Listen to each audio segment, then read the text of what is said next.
लिखो question. Find out the internal energy change, find out the internal energy change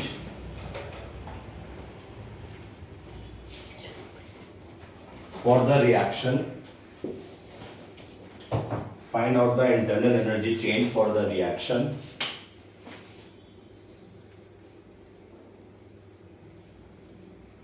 find out the internal energy change, find out the internal energy change for the reaction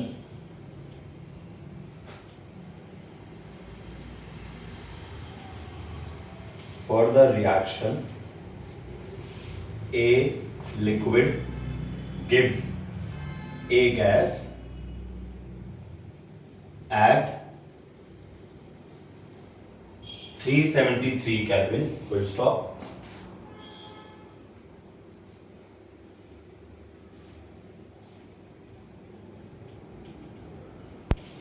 Heat of reaction is heat of vaporization, sorry.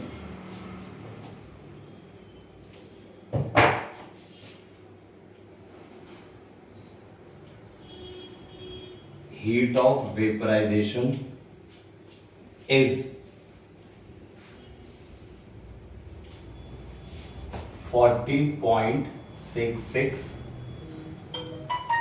kilojoule per mole and R is equal to 8.3 joule पर kelvin पर मोल। अब की बार देखो R आपको छोटा दिया है,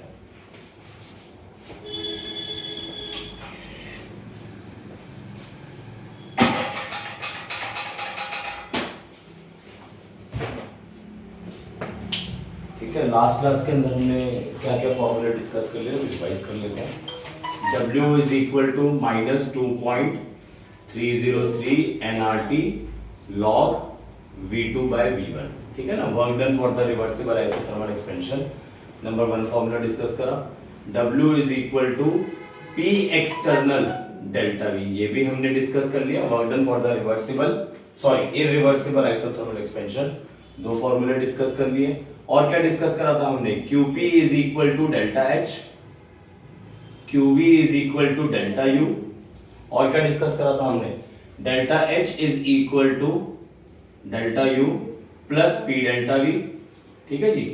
और delta H is equal to delta U plus delta NG RT and QP is equal to QV plus delta NG RT। इतने सारे फॉर्मूले हमने अभी तक डिस्कस कर लिए। चलो क्वेश्चन ट्राई करो।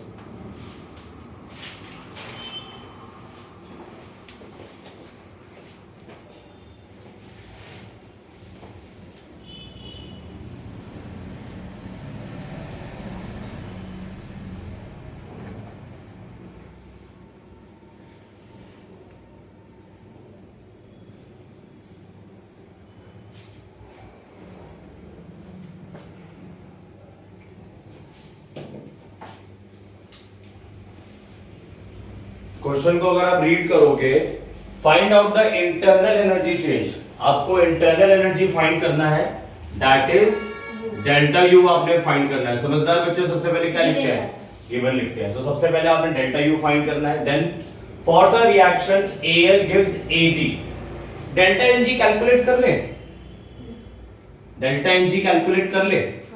देखो डेल्टा एनजी कैसे निकालेंगे हम लोग, number of moles of product minus number of moles of reactant. Number of moles of product कितने हैं, 1, number of moles of reactant 0।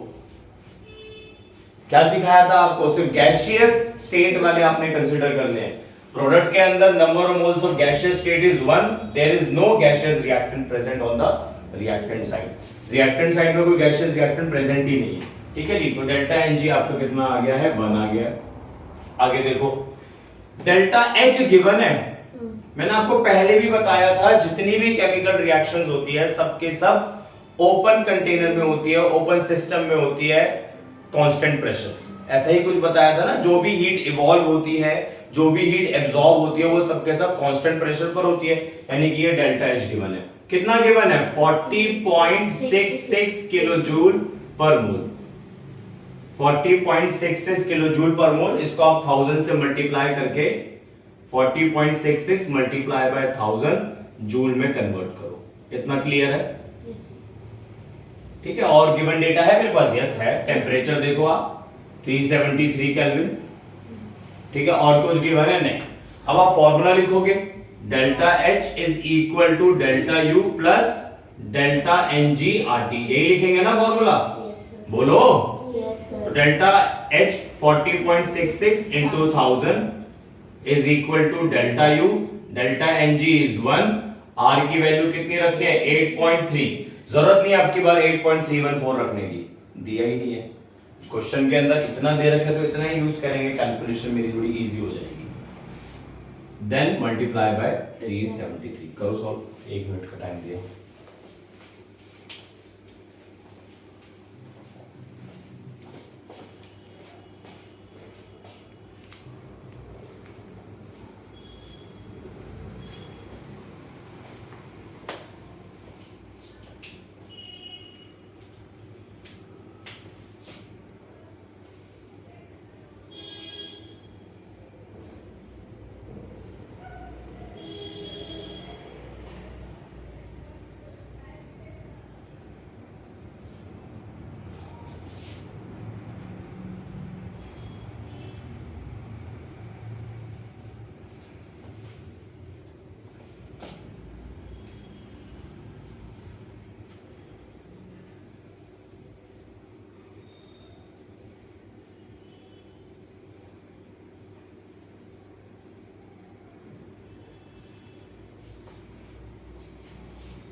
यही आंसर आया।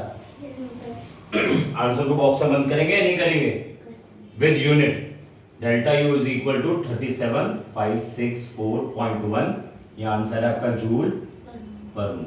अगर आप इसे किलो जूल में लिखना चाहते हो और करके लिख सकते हो, delta U is equal to 337.564 kilo joule per, ठीक है ना, ये आपकी क्विक रीजन होगी। अब आप हेडिंग डालो heat capacity.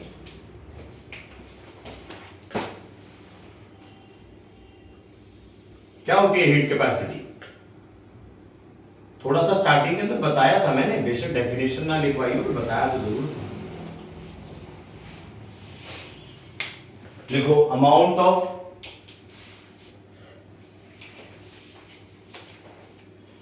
Of heat required to raise the temperature of a substance.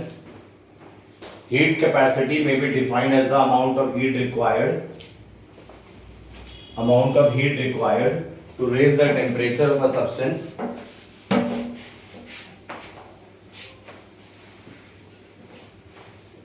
by 1 degree Celsius. Amount of heat required to raise the temperature of a substance. Amount of heat required to raise the temperature of a substance by 1 degree Celsius.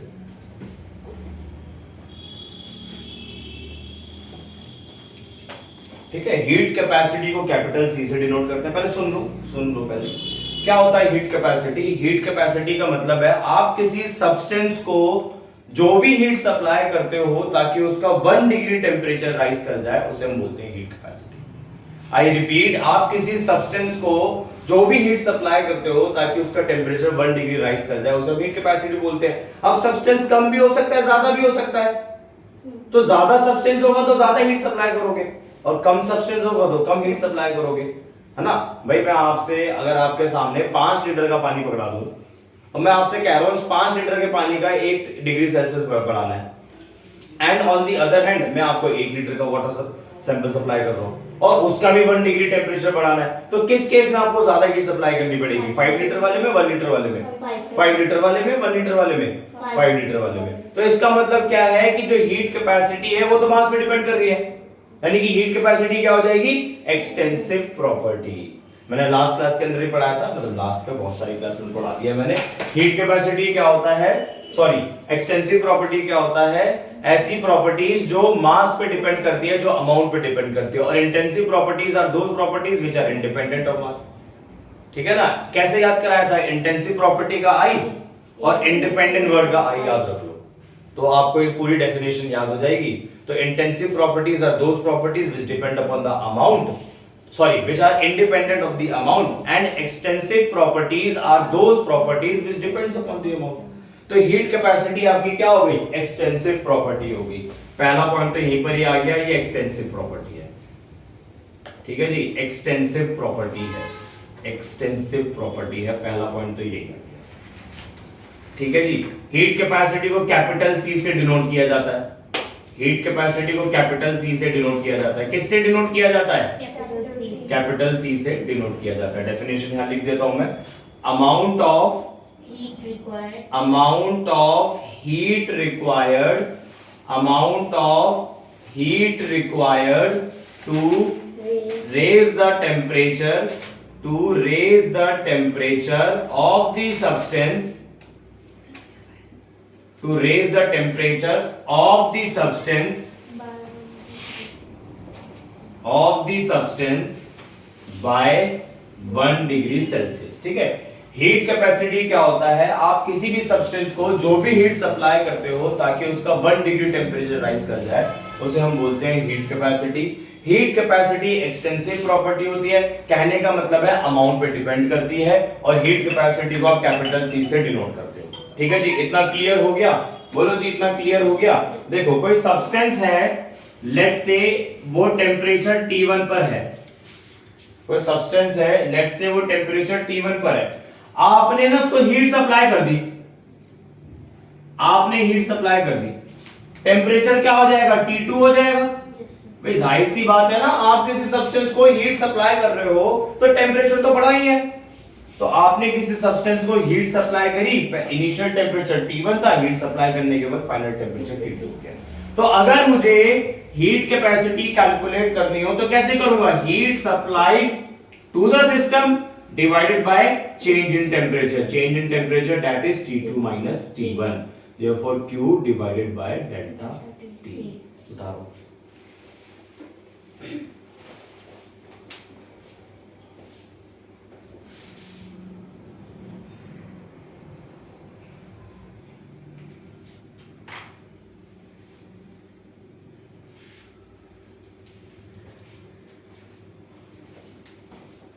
5-10 minute तो आपको नींद से बाहर आने में लगेंगे ना, उसके बाद अब में एनर्जी आएगी पढ़ने की। यूनिट क्या होनी चाहिए हीट कैपेसिटी की? बहुत इजी है, बताओ। टेम्परेचर को किस में लूं मैं? केल्विन में। हीट को किस में लूं? जूल में। क्या यूनिट बनी? जूल पर केल्विन। तो एक और पॉइंट बन गया हमारा बढ़िया सा। Unit of heat capacity is joule पर केल्विन। क्या बात, तुम लोग तो तारीफ करोगे नहीं, मैं खुद ही कर लेता हूं।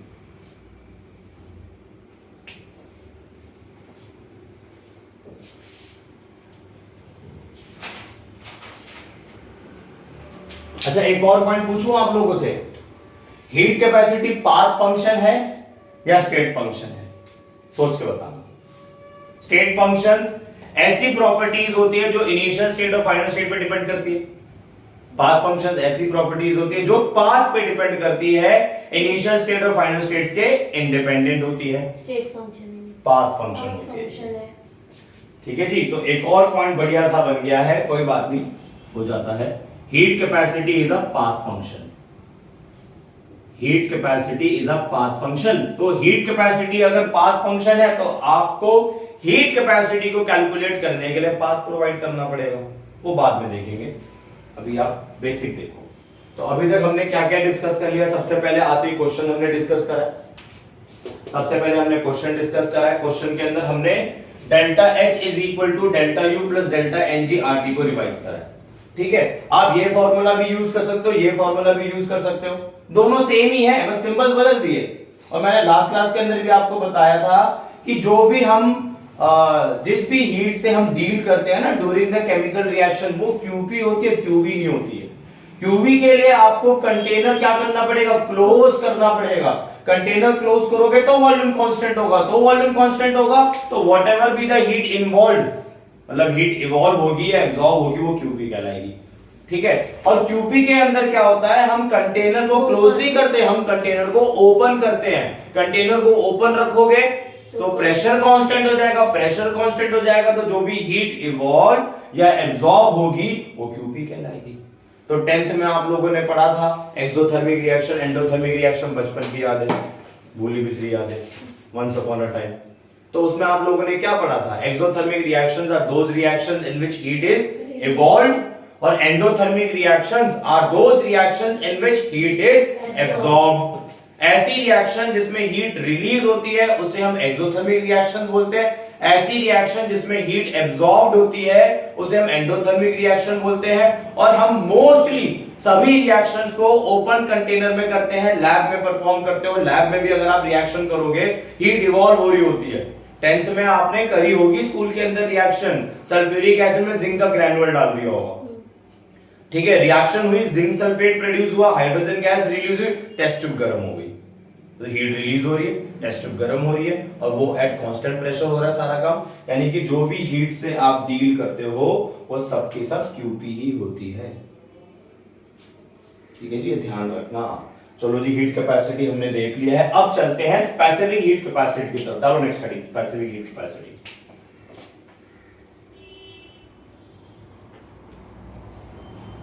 Specific heat capacity, next heading is, क्या है नेक्स्ट हेडिंग? बोलो। Specific heat capacity. Good morning.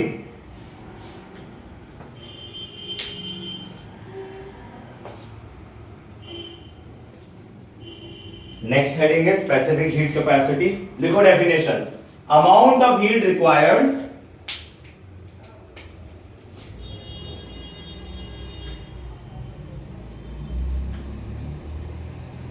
amount of heat required to raise the temperature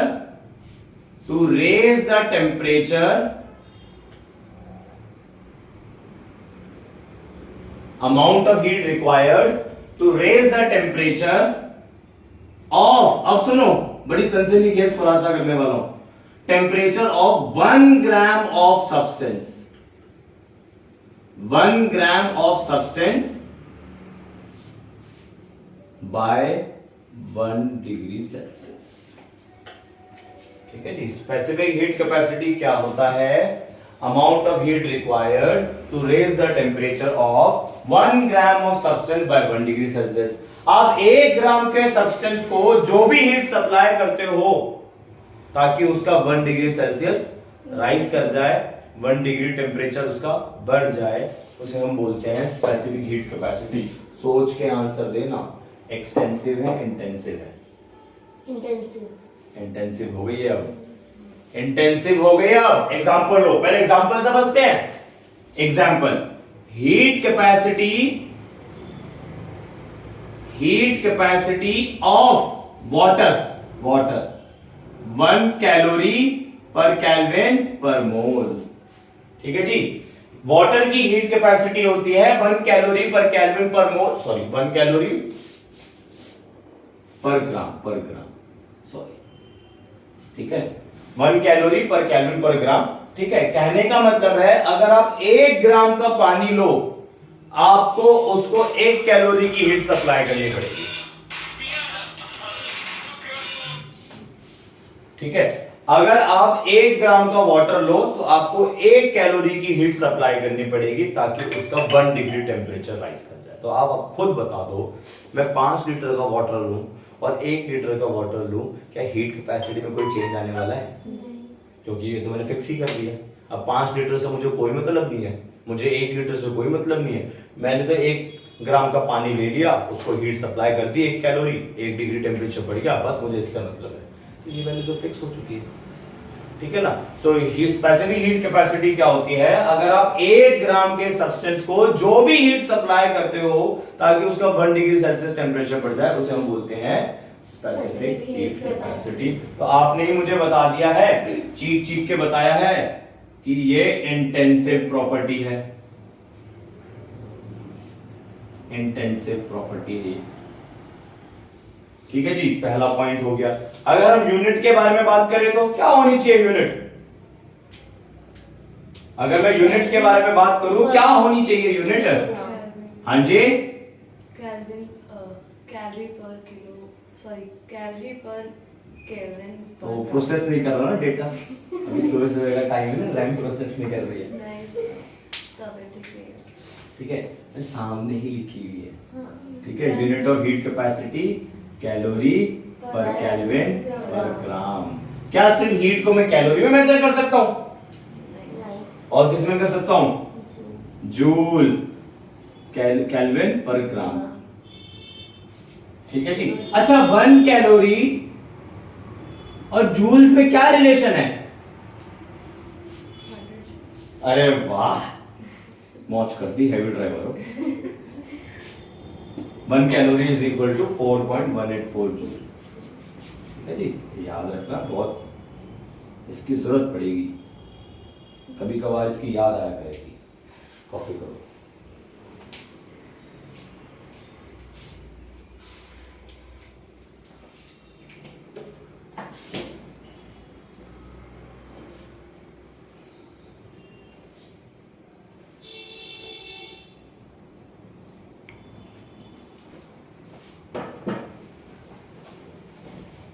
अभी तक हमने क्या क्या देख लिया है? सबसे पहले मैंने एक कुछ प्रीवियस क्लासेस के फॉर्मूले लिखे हैं जो हमने ऑलरेडी डिस्कस कर लिए हैं।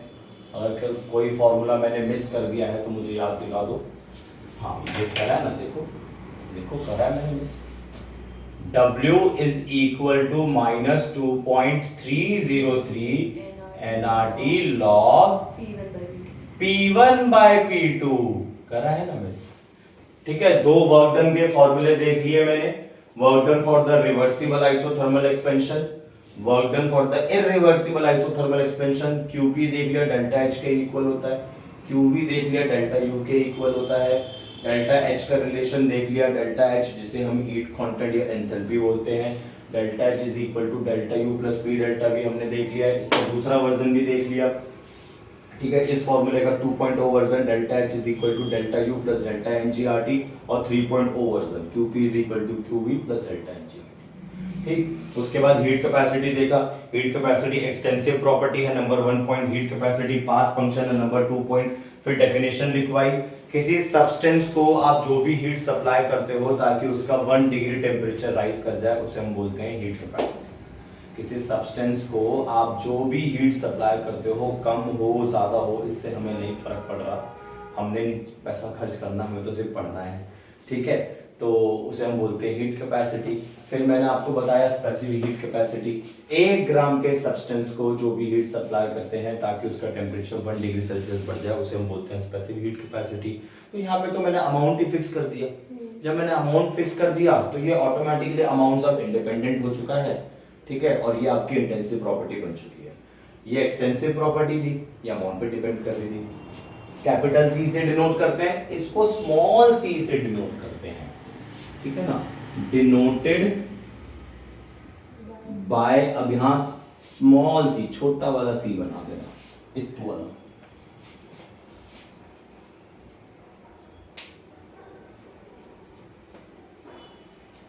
ठीक है, अब हम चलते हैं मोलर हीट कैपेसिटी की तरफ। इसमें नहीं होगा स्क्वायर फंक्शन पाथ। हाँ जी, path function, heat capacity path function ही है आपका। हीट कैपेसिटी हमने डिस्कस कर लिया। टाइप्स ऑफ हीट कैपेसिटीज की तरफ मूव कर चुके हैं, specific heat capacity, molar heat capacity. फिर नेक्स्ट टॉपिक होगा heat capacity at constant pressure, heat capacity at constant volume, फिर इन दोनों के बीच का रिलेशन होगा। ठीक है जी, बच्चे दुखी हो गए टॉपिक्स में।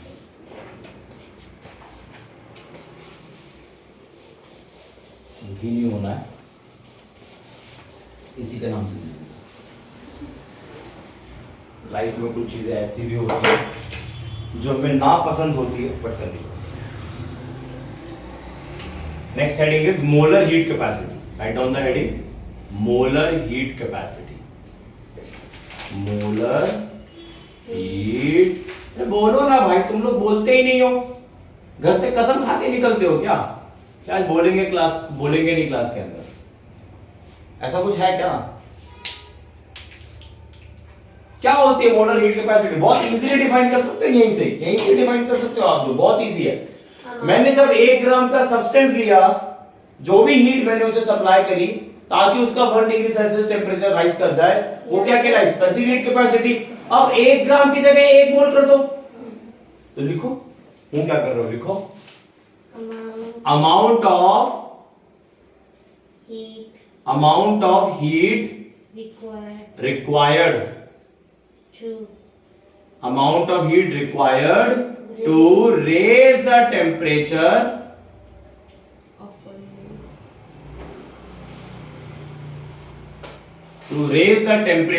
of a substance, sorry,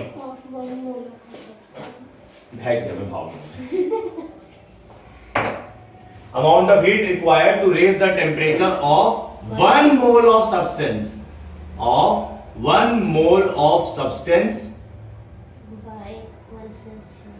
by 1 degree Celsius. ठीक है जी, is known as molar heat capacity. ठीक है जी, मोलर हीट कैपेसिटी क्या होती है? अगर आप 1 मोल के सब्सटेंस को जो भी हीट आप सप्लाई कर रहे हो ताकि उसका 1 डिग्री सेल्सियस का टेम्परेचर राइज कर जाए, उसे हम बोलते हैं मोलर हीट कैपेसिटी। तो डिनोट किससे करेंगे मोलर हीट कैपेसिटी को? डिनोटेड बाय बोलो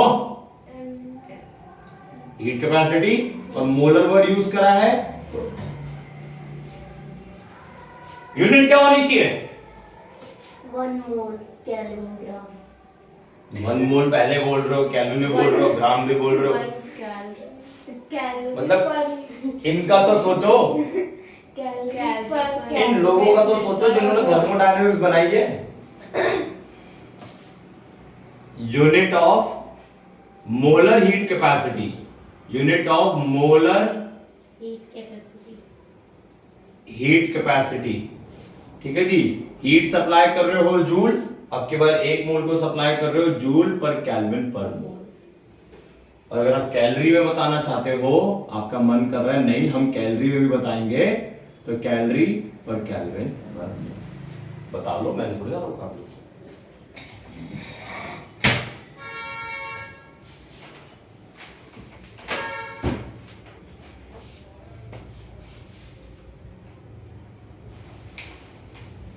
ठीक है जी, तो कोई फटाफट से कोई रिवीजन कर लेते हैं। सबसे पहले हीट कैपेसिटी पढ़ाया। हीट कैपेसिटी के अंदर क्या होता है, आप किसी सब्सटेंस को हीट सप्लाई करते हो, सब्सटेंस का वेट डिफाइंड नहीं है, सब्सटेंस का अमाउंट डिफाइंड नहीं है, आप बस सब्सटेंस को हीट सप्लाई कर रहे हो ताकि उसका 1 डिग्री सेल्सियस का टेम्परेचर राइज कर जाए, उसे हम बोलेंगे हीट कैपेसिटी। Number 1 point. फिर मैंने बोला specific heat capacity. Specific heat capacity के अंदर क्या होता है, हम अमाउंट को फिक्स कर देते हैं 1 ग्राम। तो 1 ग्राम के सब्सटेंस को आप जो भी हीट सप्लाई करोगे ताकि उसका 1 डिग्री सेल्सियस टेम्परेचर राइज कर जाए, उसे हम बोलेंगे specific heat capacity. Heat capacity को कैपिटल सी से डिनोट करते हैं, स्पेसिफिक हीट कैपेसिटी को स्मॉल सी से डिनोट करते हैं। यूनिट आपके सामने ही लिखी हुई है, जूल पर केल्विन। मिल गया थोड़ा सा हमें, ये तो गलत हो गया। ठीक है, हीट कैपेसिटी की यूनिट हो जाएगी जूल पर केल्विन, केल्विन में ही लेना है टेम्परेचर। एक चीज ध्यान रखना, अगर टेम्परेचर आपका डिग्री सेल्सियस में हो या टेम्परेचर केल्विन में हो, डिफरेंस सेम ही आएगा, डिफरेंस सेम ही आएगा। ठीक है ना, मतलब इन दोनों टेम्परेचर का डिफरेंस सेम आएगा, चाहे केल्विन में हो चाहे डिग्री सेल्सियस में। हीट कैपेसिटी की यूनिट जूल पर केल्विन होगी, स्पेसिफिक हीट कैपेसिटी की यूनिट होगी जूल पर केल्विन पर। उसके बाद हम चलते हैं मोलर हीट कैपेसिटी की तरफ। मोलर हीट कैपेसिटी आप लोगों को क्या बताया मैंने, आप 1 मोल के सब्सटेंस को जो भी हीट सप्लाई करोगे ताकि उसका 1 डिग्री सेल्सियस टेम्परेचर राइज कर जाए, उसे हम बोलेंगे molar heat capacity. Denoted by CM, unit will be joule पर केल्विन पर मोल और कैलोरी पर केल्विन पर मोल। और एक बड़ा इंपॉर्टेंट पॉइंट मैंने आपको लिखवाया है जो यूज होना है इस केमिस्ट्री के अंदर, आई मीन इस थर्मोडायनामिक्स में। चलो एक पॉइंट लिखो, a piece of aluminium, a piece of aluminium 3 gram, a piece of aluminium weighing 3 gram या of 3 ग्राम, कुछ भी लिख लो, a piece of aluminium weighing 3 gram requires 5.4 joules of heat. A piece of aluminum weighing 3 gram requires 5.4 joules of heat, 5.4 joules of heat to raise the temperature, to raise the temperature from, to raise the temperature from 298 Kelvin to 298 Kelvin to 300 Kelvin. 298 kelvin to 300 Kelvin. आपको एक point लिखवाया मैंने बड़ा अच्छा, अ piece of aluminium, इसी से हम तीनों डेटा निकालेंगे, देखना जरा।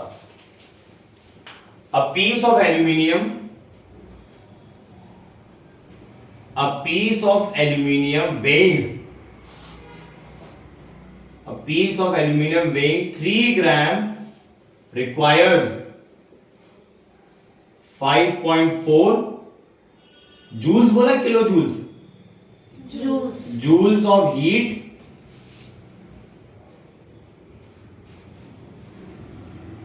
To raise the temperature, to raise the temperature from 298 kelvin to 300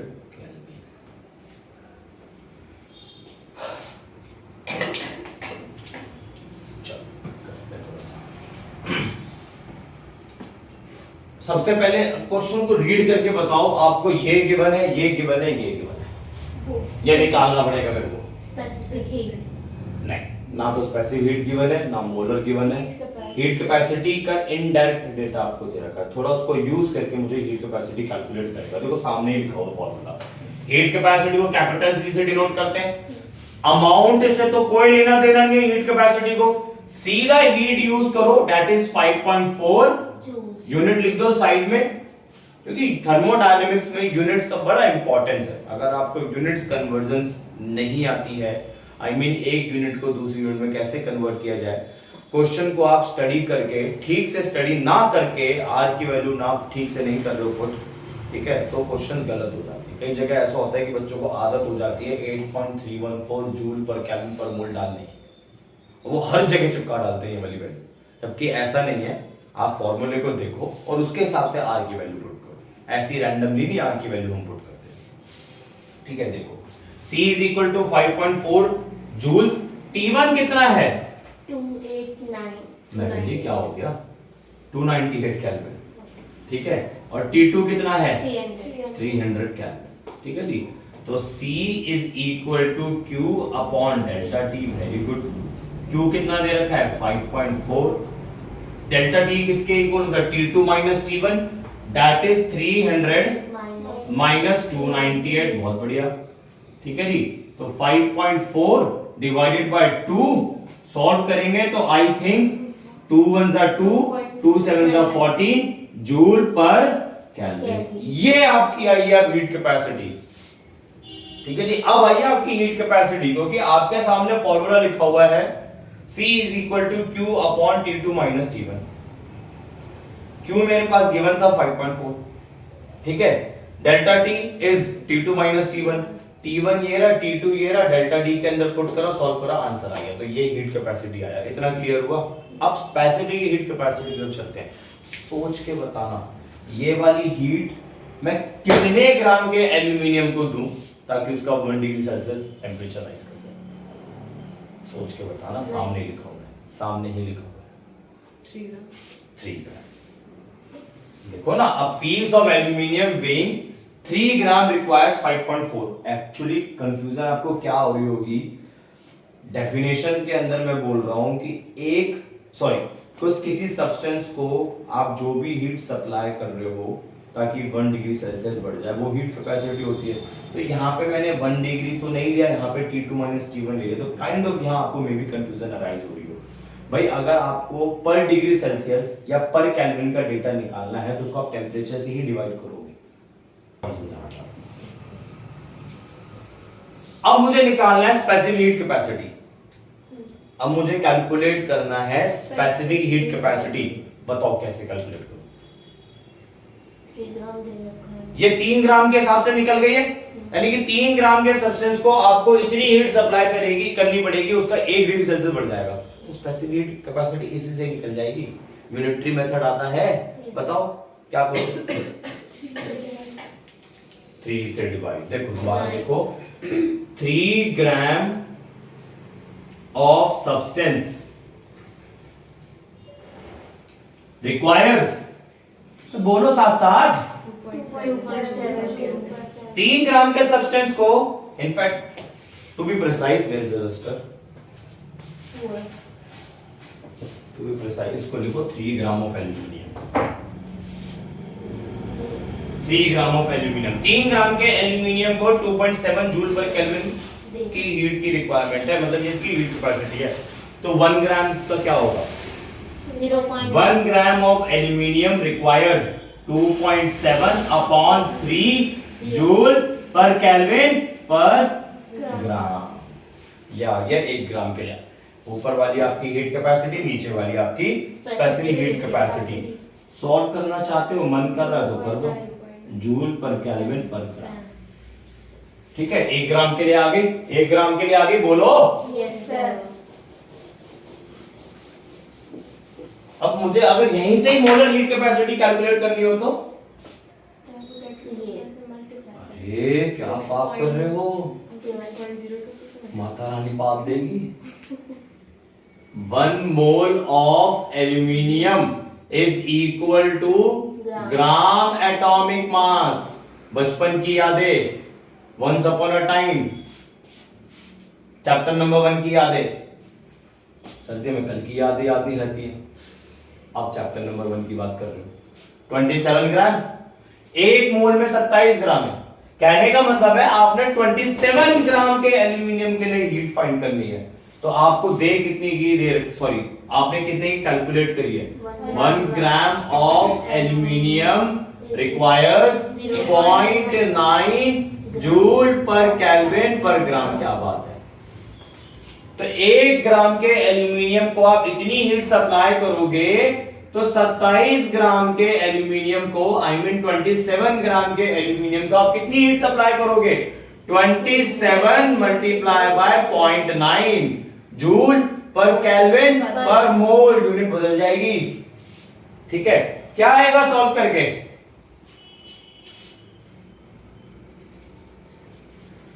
कर लेते भाई, इसकी मैथमेटिक्स तो मेरी भी अच्छी नहीं है। 7 9 63, 6 9 2 18, 19 20 21 22 23 24 डेसिमल 24.3 जूल पर केल्विन पर मोल। आई होप आपको heat capacity number 1, specific heat capacity number 2, molar heat capacity number 3 तीनों अच्छे से क्लियर हो। Yes, sir. करो कॉपी से।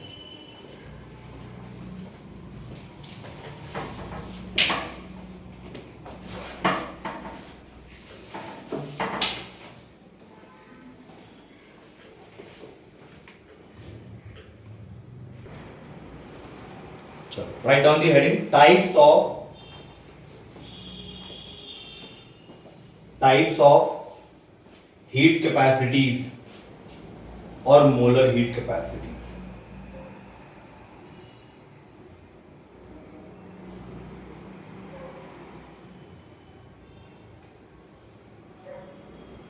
Molar heat capacities. ठीक है, अब हम टाइप्स ऑफ हीट कैपेसिटीज या मोलर हीट कैपेसिटीज डिस्कस करने वाले हैं। तो एक चीज तो क्लियर हो चुकी होगी आप लोगों को कि जो हीट कैपेसिटी होती है वो स्टेट फंक्शन नहीं, वो पाथ फंक्शन होता है। हीट भी पाथ फंक्शन होता है, हीट कैपेसिटी भी पाथ फंक्शन होता है। तो आपको हीट कैपेसिटी को कैलकुलेट करने के लिए पाथ फंक्शन की कंडीशन अप्लाई करनी पड़ेगी ना। कांस्टेंट प्रेशर या कांस्टेंट वॉल्यूम लेना पड़ेगा कैलकुलेट करने के लिए। दो ही टाइप की तो हीट होती है, क्यूबी और क्यूबी। ठीक है ना, तो इसको थोड़ा सा लिख लो।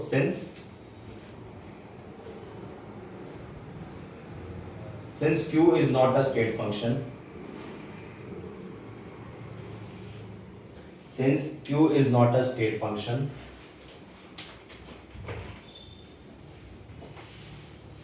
therefore c is also not a state function.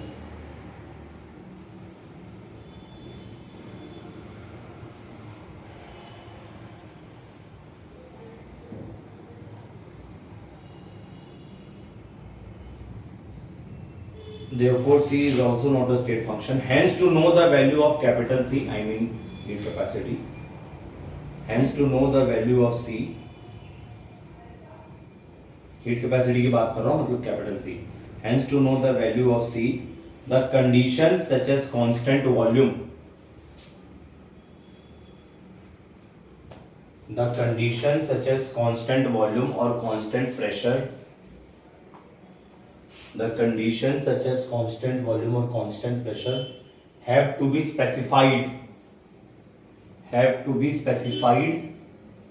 which defines the path, have to be specified which defines the path.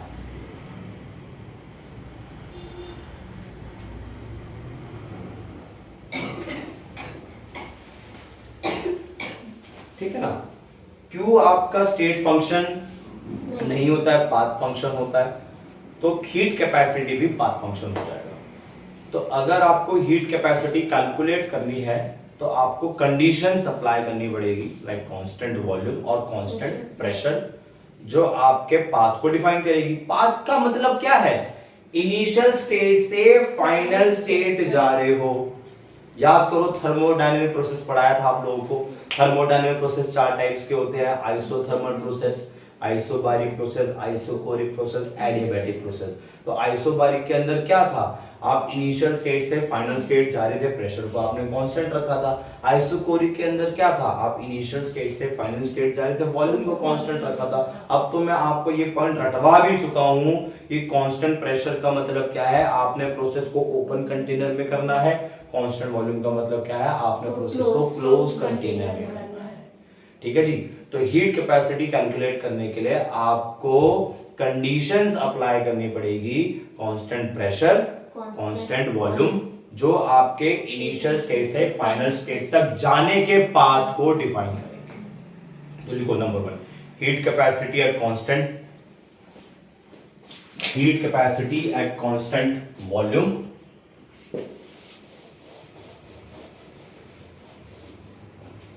heat capacity at constant volume,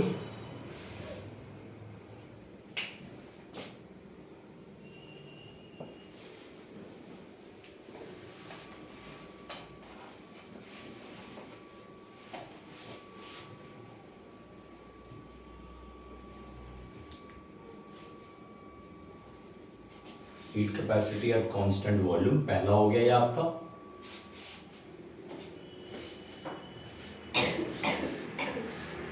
heat capacity at constant volume हो गया, ठीक है जी, ये पहला टाइप हो गया। दूसरा हो गया आपका हीट कैपेसिटी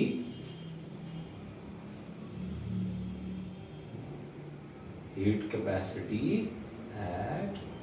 कांस्टेंट प्रेशर।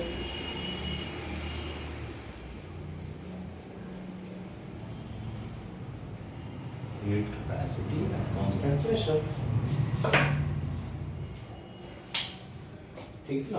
तो heat capacity at constant volume को आप डिनोट करोगे सीवी से,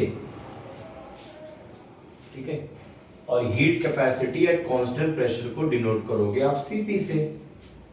तो अब आप पहली हेडिंग बना लो, heat capacity at constant volume. Heat capacity at constant volume, इसमें आप डिफाइन करवा लो, amount of heat required, amount of heat required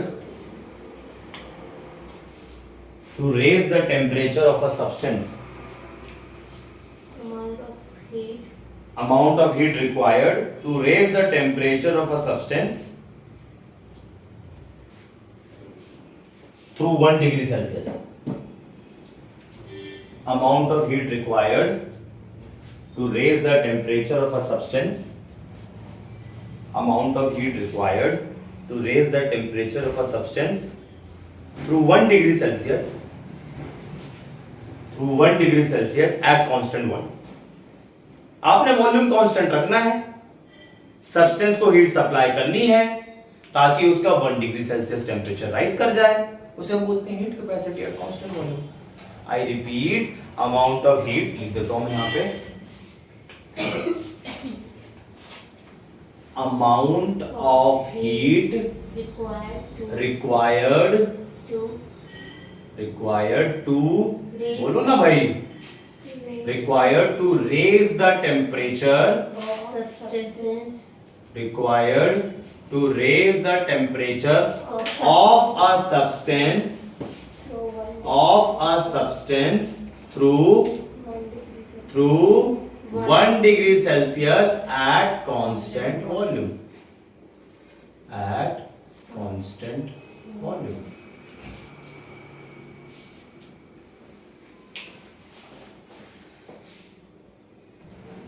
ठीक है, लास्ट देख लो, बाकी कर करेंगे। हाँ जी, मैंने क्या बोला आपको, पॉइंट आपको ऐड करवाया है कि लेट से आप किसी सब्सटेंस को स्मॉल अमाउंट की हीट सप्लाई कर रहे हो ताकि उसका स्मॉल अमाउंट में टेम्परेचर राइज कर जाए। लिखा भी मैंने, इफ डेल क्यू मतलब that means small amount of heat आपने सप्लाई करी ताकि सब्सटेंस का टेम्परेचर T से dt राइज कर जाए, मतलब final temperature T plus dt हो जाएगा।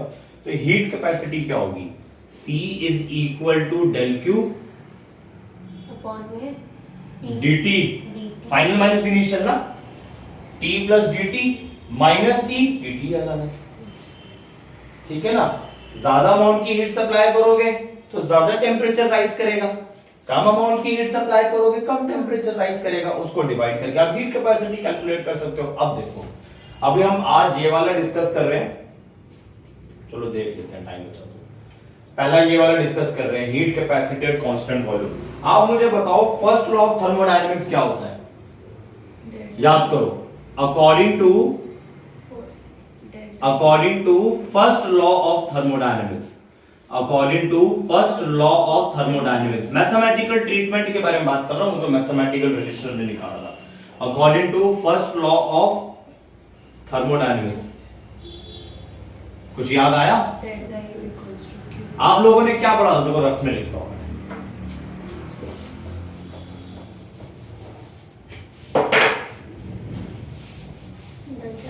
Delta U is equal to Q plus W. फिर मैंने आपको क्या बोला था? डब्ल्यू की वैल्यू अब क्या पुट करेंगे? पी डेल्टा वी पुट करेंगे। पुट कर दो ऊपर। Delta U is equal to Q minus, बोलो बोलो, माइनस पी डेल्टा वी। फिर यहां से क्यू की वैल्यू आप निकाल लो, delta U plus P delta V. But मुझे तो स्मॉल अमाउंट में चाहिए, तो इसको बदल देते हैं, D u plus p D. ठीक है जी, इसको उठा के यहां पुट कर दो। ठीक है, कैपिटल सी, इसकी जगह ये रखा आप लोगों ने, d u plus p d v divided by d t. Divide कर दो, मतलब सेपरेट कर दो। तो d u upon d t plus p d v upon d t. But हमें पता है heat capacity at constant volume में तो वॉल्यूम कांस्टेंट होता है। तो यहां जा रहा हूं, कंफ्यूज मत हो जाना। Eight constant volume, eight constant volume बच्चा जानता है कि कांस्टेंट वॉल्यूम में डीवी जीरो होता है। डीवी जीरो करा मैंने, तो ये वाली टर्म पूरी चली गई आपकी, वैनिश कर गई। ठीक है, तो इधर क्या बचेगा? इधर सी बचेगा, इधर डी यू बचेगा अपॉन डी टी। ठीक है, आपने कुछ कांस्टेंट रखा हुआ है ना, वो भी तो मुझे मेंशन करना पड़ेगा ना। तो यहां पे आप v लिख दो, इधर भी आप v मेंशन कर दो। ठीक है जी। वैसे एक चीज आपको बताता हूं, थर्मोडायनेमिक्स के अंदर एक तो पार्शियल डिफरेंशिएशन भी टर्म यूज होती है, कंप्लीट डिफरेंशिएशन टर्म भी यूज होती है। तो उस टॉपिक की खास जरूरत नहीं पड़ती है थर्मोडायनेमिक्स में सीबीएसई के पॉइंट ऑफ व्यू से। तो कभी आपने नोटिस करा होगा क्वेश्चंस करते वक्त या रीड करते वक्त कहीं जगह पार्शियल डिफरेंशिएशन लिखा होता है, कहीं जगह कंप्लीट डिफरेंशिएशन लिखा होता है। तो उससे आप कंफ्यूज मत हो जाना, घबरा मत जाना कि ये एक अलग फॉर्मूला बन गया, ये एक अलग फॉर्मूला बन गया। आप बस उसको ऐसे समझ लो कि स्मॉल चेंज इन वैल्यू के बारे में बात कर रहे हैं। इधर लार्ज हीट के बारे में बात कर रहे हैं, इधर आप स्मॉल हीट के बारे में बात कर रहे हैं, अदरवाइज आप कंफ्यूज ही रहोगे। ठीक है, वैसा तरीका तो यही होता है थर्मोडायनेमिक्स को पढ़ने से पहले कि कंप्लीट डिफरेंशिएशन, पार्शियल डिफरेंशिएशन के बारे में हम बात करें सबसे पहले। तो उसके बाद यूनिट कन्वर्जन के बारे में बात करें कि आर की कितनी यूनिट्स होती है, एक यूनिट को दूसरी यूनिट में कैसे कन्वर्ट किया जाए, फिर आपका थर्मोडायनेमिक्स शुरू होता है। तरीका है, उससे भी पहले लॉ, तीन चीजें। तरीका यही है, अगर अच्छे से पढ़ना है चैप्टर को तो सबसे पहले आप डील करो unit conversion, partial differentiation, log, anti log. Anti log का खास इसमें इतना यूज नहीं है, लॉग का तो भरपूर तरीके से यूज है, जो मैं ऑलरेडी सिखा चुका हूं। तो ये आपका आ गया है CV is equal to du upon dt। अगर मैं यहां से du की वैल्यू कैलकुलेट करूं, CV is equal to du upon dt, du is equal to CV dt। कुछ याद आ रहा है? स्टार्टिंग में ही एक बार मैंने बताया था कि ये वाला रिलेशन 2-3 क्लासेस बाद मैं आप लोगों को पढ़ाऊंगा। मैंने बस आपको वहां पे डायरेक्ट रिलेशन लिख के दिखा दिया था और आइसोथर्मल प्रोसेस के अंदर du को जीरो प्रूव करके दिखा दिया था। अब आपको पता लग चुका है ये रिलेशन कहां से आया है। बट ये जो du की वैल्यू आपके सामने कैलकुलेट करी है मैंने CV dt, ये तो 1 मोल के लिए है। यहां पे मैं लिख सकता हूं फॉर 1 मोल। अगर मुझे n मोल्स के लिए कैलकुलेट करनी हो तो du is equal to number of moles, यहां पे लगाओ NCV dt। ठीक है, आज यहीं रोकते हैं, नेक्स्ट क्लास से यहां से कंटिन्यू करेंगे, थोड़ा सा पीछे का भी रिवाइज करेंगे। ठीक है ना, दैट्स ऑल।